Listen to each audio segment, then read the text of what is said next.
bismillah nu dellu si kon noo ngi ci xasiid ak Jazbul Qulub ñeel ñi nga xam ne ñoo koy jàng moo xam ñu di ko yëkkati mbaa ñu di ko durus njàngum rajas wala njàngum kuréel. bayt wii di wasalli yaa dha nicmati ala rasuli rahmati mixlaaqi baabi niqmati sababi kulli nasami. dañ ciy faral di dégg léeg-léeg donte ni du ñëpp sax ñoo xam ne bu ñu yegsee ci mixlaaqi baabi niqmati dañuy wax mixlaaqi baabi nicmati mel ni kuy wax ñaari yoon nicmati.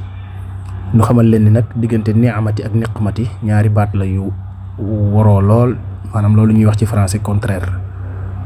benn bi safaan la.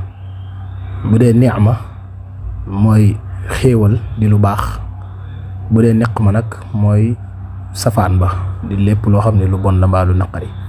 mu wax ne nag yonent bi sallallahu alayhi wa sallam mooy mixlaaqi mooy aji tëjub baabi niqmati buntu safaan, maanaam buntu toroxtaange, buntu naqar.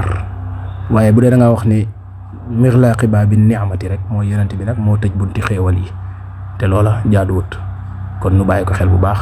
ni ma koy waxee nag du yàq dara ci daaj bi, góorgóorlu rek ci ni ngay waxee xaraf yi, ndax boo ñëwee ba ci mixlaaqi baabi niqma gis nga du yàq dara.